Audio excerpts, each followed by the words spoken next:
Bismillahirrahmanirrahim. Da sunan Allah mai rahama mai jin ƙai. Aljanar ruwace. Kashi na 26. Rike hannun mata Amariya ta yi gam tare da rintsa idanuwanta, a take aka fara haɗa iska tare da guguwa wanda ya gauraye gaba ɗaya ilahirin wajen. Jikin mahaukaciyar ne ya fara kakkarwa, ta fara shure-shure da kafafunta. Lokaci ɗaya matar ta ƙwalla ƙara wanda ya gauraye dajin. Daga bisani kuma ta yi tsit alamun tasoma. Kallonta Amriya ta yi cike da tausayawa, ta ce insha Allah za ki samu lafiya, babu wanda zai ƙara kiranki da mahaukaciya. Tana gama faɗin haka ta miƙe tsaye tare da jinginar da mata a jikin bishiya. Daga bisani kuma ta yi tafiyarta. Sai da dare ya yi sosai matar ta farka daga baccin da take yi. Kallon jikinta ta yi ta ganye da datti a jikinta. Salati ta sa tana mai faɗin me yake faruwa da ni? Meye wannan kuma? Ta yaya aka yi na zo wajen nan? Tambayar da ta shiga yi wa kanta kenan. Rage kanta ta yi domin tuna sanadiyyar faɗawa ta cikin wannan yanayin, amma hakan ya ci tura. Ba yadda ta iya, haka ta fara ciccire dattin da ke jikinta. Kallon ko'ina na jejin sai ta ce yanzu ina ne nan? Ta ina zan gane hanyar gida? Haske ta hango daga can nesa, hakan ya sa ta ƙarasa wajen domin ta nemi taimako. Zuwanta ke da wuya, ta tarar da Amarya a zaune a wajen ta yi tagumi. Kallonta matar ta cikin fargaba da tsoro ta ce sannu baiwar Allah. Dagowa Amarya ta ɗora idanuwanta akan na matar. Ganin haka ya sa Amarya miƙewa ta ce la kin samu lafiya? Yanzu za ki iya faɗa min wanda ya yi miki wannan aika-aikan.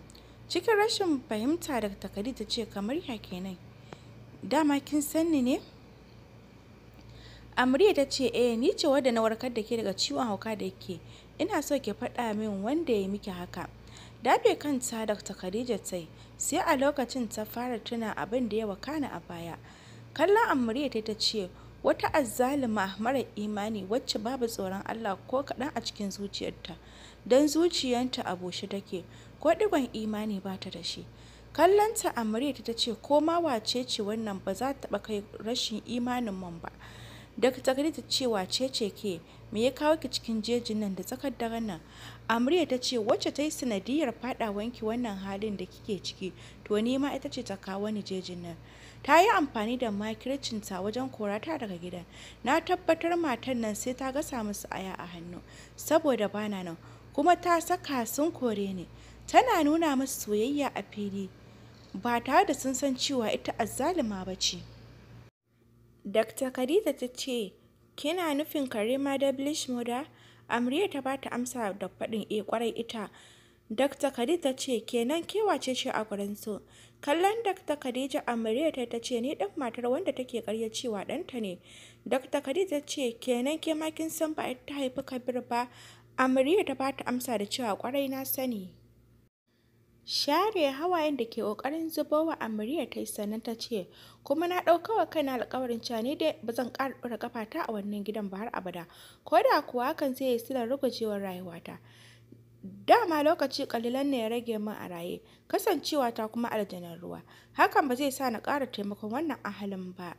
Ajiyar zuciya Dr. Khadija ta ce tabbas ɗan adam butulu ne, amma kada dalilin haka ya sa ki ƙarasa ladanki na taimakon wannan ahalin. Da ni ce na samu damar da kika samu a wannan gidan, to da tun na tona asirin Karima, na bayyanar da gaskiyar da ta ɓoye wajen shekara da shekaru, amma ina hakan ba zai yiwu ba, saboda ta riga da ta hura wutar tsanata a cikin zuciyoyinsu. Don Allah ina so ki koma gidan ki ƙarasa aikinki. Ke kika dace ki kammala wannan aikin ba wani ba, saboda ke ma ta shafe ki. Kwance yake a kan makeken gadonsa yana juyi, gaba ɗaya ya kasa samun nutsuwa. Tashi ya fara kai kawo a cikin ɗakin. Zama yi sannan ya dafa kansa ya ce menene yake faruwa da ni ne? Me yasa na kasa samun nutsuwa tunda na kori yarinyar nan? Kar dai a ce ta yi min asiri ne, ya faɗa yana shafa kansa. Ɗaukan wayan sai ya fara kallon bidiyo na Sheikh Tijjani. Haka ya ci gaba da kalla har aka zo kan wani bidiyo. Kunna bidiyon ya fara kalla.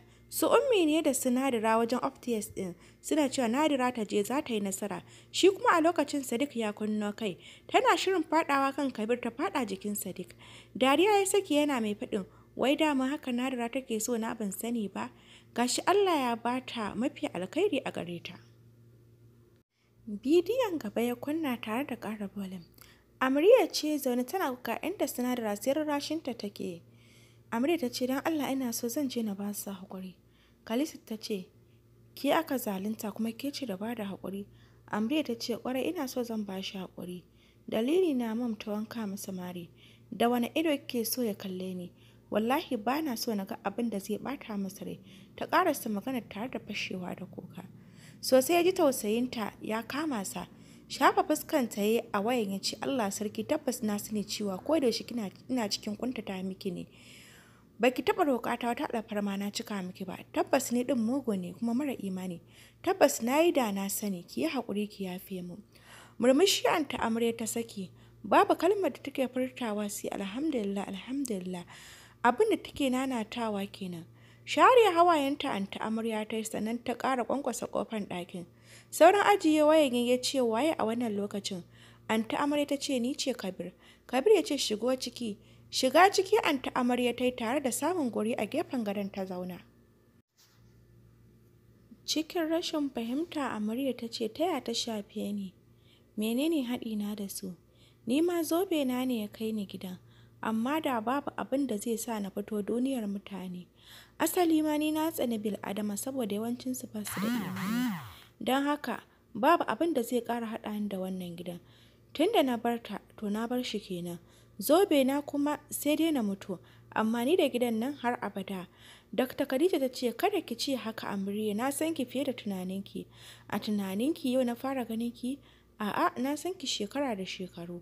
Don haka dole ki koma cikin wannan ahalin. Saboda a nan za ki san asalin wace ce ke. Menene sanadin faɗawarki wannan halin? Ta yaya kika zama ta jinsi daban ba na mutane ba? To duka tambayar ki amsar ta ita ce a wannan ahalin. Su ne za su baki amsar tambayoyinki. Mikewa Amarya ta yi a fusata ta ce ni na ce miki ina son sanin wace ce ni? Ina son sanin wani abu game da rayuwana ne ba na bukata. Domin ko na sani ko ban sani ba lokaci kalilan ne ya rage min a duniya. Kuma ni din aljanar ruwa ce ba mutum ba. Wato sos kike na koma wannan ahalin da suka watsa min ƙasa a ido? Hakan ba zai taɓa faruwa ba. Don haka idan za ki yi wani zancen ki yi amma banda na koma cikin wannan ahalin. Ɗan jim Dr. Khadija ta ce ni ma a lokacin da babu abin da ban faɗa ba na ce ba zan ƙara koma wannan ahalin ba. Amma ni ce yanzu nake raɓar su domin na ceto rayukansu daga cikin hatsari. Amriya ta ce wannan kuma su ta shafa ba ne ba. Tsakaninsu ne su suka san wani laifi suka yi mata wanda take farautar rayukansu. Ruwa a jallo. Dr. Khadija ta ce ni kuma idan kika yi min wannan alfarmar kika koma gidan to na miki alƙawarin cewar zan nuna miki mahaifiyarki. Juyowa Amarya ta yi da sauri ta ce kin san mahaifiyata ne? Ni fa mahaifiyata ta mutu kuma ita ɗin aljannar ruwa ce ba bil'adama ba. Murmushi Dr. Khadija ta ce kwata-kwata mahaifiyarki ba ta mutu ba kuma ita ɗin ba aljannar ruwa ba ce mutum ce kamar kowa. Amarya ta ce kenan mahaifiyata ba aljannar ruwa ba ce bil'adama ce kuma tana raye. To me yasa za ta tafi ta bar ni wajen shekara da shekaru? Me yasa ta wulaƙantar da ni? Ba ta ko neme ni ba.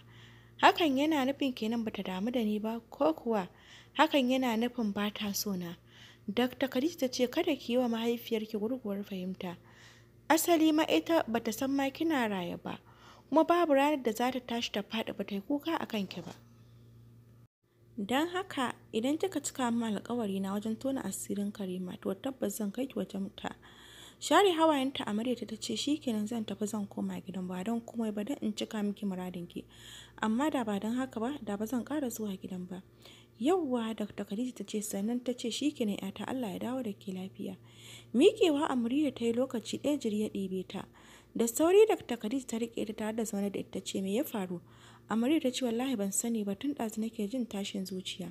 Kallon idanuwanta Dr. Khadija ta yi tare da kallon tafin hannunta ta ce shin kin taɓa keɓewa da mijinki? Kun taɓa yin mu'amala ta aure? Cikin jin kunya Amarya ta rufe fuskanta da tafin hannunta ta ce so ɗaya ne. Dr. Khadija ce kina cikin kunci ga abin farin ciki ya riske ki. To na taya ki murna kina da juna biyu. Zaro ido Amarya ta yi gaban ta yi mummunan faɗuwa ta ce juna biyu fa kika ce ni ɗin kuma. Kallonta Dr. Khadija ta ce me ya faru? Kamata ya ce kina farin ciki da irin wannan abin. Amarya ta ce ba wai bana farin ciki ba. Tunani na ɗaya shine Na san kalb ba zai taɓa son abin da zai fito daga ƙarƙashina ba. Saboda ni ɗin aljanar ruwa ce, kuma babu abin da ya fi tsana a duniyan nan sama da jinsina wato na aljanar ruwa. Kuma ni ina matuƙar son jinsina. Yanzu gashi lokaci da ya rage min ƙanƙani ne a duniya. Dr. Khadija ta ce kada ki taɓa sarewa akan abin da kike so, dole ki jajirce da kuma addu'a. Shi ne zai sa ki cimma burinki wanda yake kyakkyawa. Bai kamata a ce ki shiga gidan cikin baƙin ciki ba. Kamata a ce kin shiga cikin farin ciki da annashuwa. Yanzu ki kwantar da hankalinki ki je gidan cikin ƙarfin gwiwa, kuma ki faɗa masa cewa kina da juna biyu. Na san tabbas ba zai ƙi ba. Maza ki tafi ki ƙara ƙarfafa wa kanki gwiwa, kada ki saduda. Ki je ki fuskance shi, na san tabbas zai fahimta. Godiya Amriya ta yi wa Dr. Khadija. Cikin farin ciki ta bar wajen tare da nufa hanyar gidan su Kabir. Anta Amarya lafiya na ganki cikin wannan lokacin. Murmushi Anta Amarya ta ce kwarai kuwa lafiya. Shawara na zo na baka ba don ko ba na son ka ba sai don soyayya da nake nuna maka da kuma ta 'yan gidan nan. Oke Tama, ina jin ki Anta Amarya. Anta Amarya ta ce Kabir ina so ka saurare ni da kyau. Ina son faɗa muku abin da ke cikin raina wajen shekara da shekaru. Kabir ɗagowaye ya kalle ta sane ya ce na'am anti. Anta Amarya ta ce ina son na faɗa maka cewa duk abin da Amarya ta faɗa ɗazu ba ƙarya bane a cikin shi. Tabbas abin da ta faɗa gaskiya ne, mam ita ce ta kashe ummi. Bata ƙarasa ba ta ji ya ce haba Anta Amarya. Ko da kowa zai bi bayan a ci dunduniyar mam, ai ba za ki ci dunduniyar ta ba. Na tabbatar miki da cewa ƙarya Amarya ta yi wa mami, so take ta haɗa mu ni da mam ɗina, kuma bata san Allah ya fi ƙarfinta ba. Murmushi Anta Amarya ta yi sannan ta ce Allah sarki Amarya baiwar Allah. Kina taimako kina sa rayuwarki a hatsari amma ba ki san kina yi ba. Ka ce ka tabbatar cewa ƙarya Amarya take ko? Kabir ya ce na tabbatar ƙarya take yi wa mam.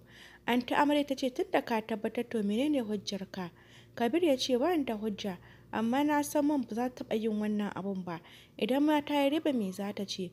Amarya kawai ɗan leƙen asiri ce, watakila ma wanne ya turo ta gidan nan. Wai kai Kabir me yasa ba za ka taɓa yin nadamar abin da kake yi ba?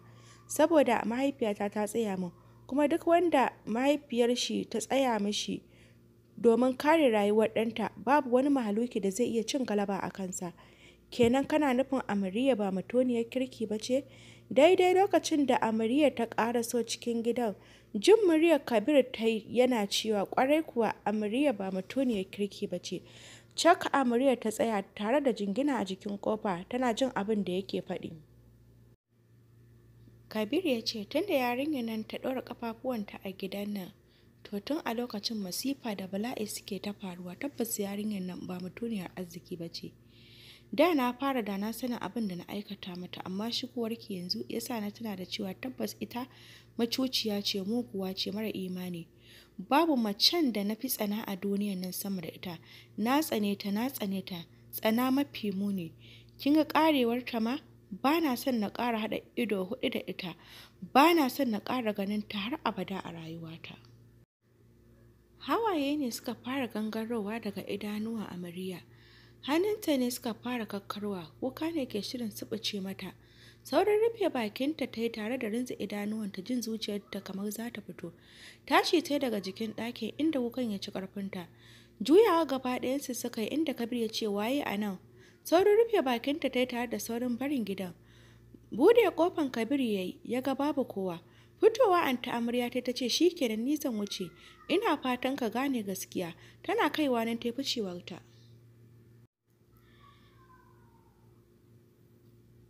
Ya mutsa fuska Kabir ya yi tare da rufe kofar ya koma kan gado ya kwanta. Tafiya Amarya take ba tare da ta san inda take nufa ba. Dafa kanta ta wanda ke mugun sara mata, jiri ne ya fara ɗebanta, a daddafa ta karasa wajen junction tare da samun wuri ta zauna. Kallon kanta ta fashe da matsanancin kuka mai cin rai. Me yasa? Wannan wace irin jarabta ce? Wannan wace iriyar baƙar ƙaddara ce? Me yasa na kasance a raye har yanzu? Dama na kasance a raye ne don kawai na ga wannan ranar baƙin cikin, ranar da ba ta da gobe. Me yasa tuntuni ban mutu ba? Na tsane ka Kabir, na tsane ka. ba na son sake haɗa ido da kai, ba na ƙaunar ka. Kuma wannan ajiyar da ka bani zan adana ta har ƙarshen rayuwata. Zan kula da abin da ke cikina har numfashina na ƙarshe.